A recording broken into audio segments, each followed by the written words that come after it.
7 laiškas. Susijunkite su savo išskirtinumu.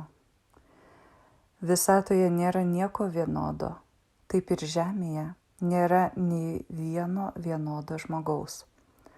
Jūs skiriatės ne tik savo išvaizdą ar DNR, jūs skiriatės savo skleidžiamom vibracijom, energetiniu lauku, savo sąmonę ir suvokimu.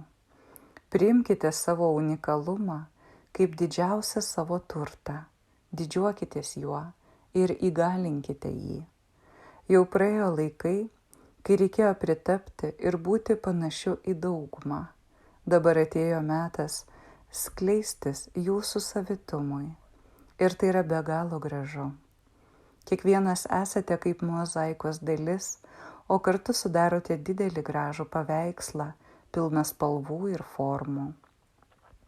Būkite to paveikslo dalimi ir suvokite savo svarbą jame, nes be jūsų nebūtų visumos. Stenkitės išjausti, kas jumise yra unikaliausia, įdomiausia, kur jūsų širdis džiaugiasi, o siela skleidžiasi. Atsiribokite nuo kitų žmonių vertinimo, nes tai nebetenka prasmės.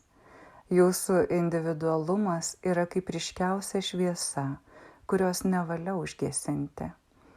Joks žmogus negali nurodyti, kokiam jums reikėtų būti, nes tik jūs savo vidumi jaučiate, koks iš tiesų esate.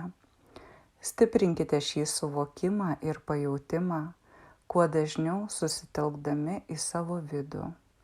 Ten yra visi jūsų atsakymai ir žinojimas, kuris neleis jums paklysti. Stiprinkite tai savyje ir aplinkiniuose. Nustokite patarinėti, nes tai yra beprasmiška. Jūs nežinote, kas yra kito žmogaus viduje, koks jo potencialas ir tinkamiausias kelias. Tik pats žmogus turi įrankius išskleisti visą savo vidinį grožį ir potencialą. Ir tik nebandykite galvoti, kad kažkuri jūsų savybė yra netinkama ar nereikalinga.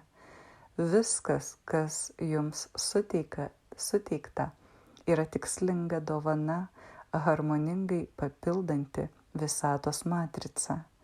Kūrėjas jūs sukūrė tobulą, todėl išmokite save priimti, vertinti ir puoselėti.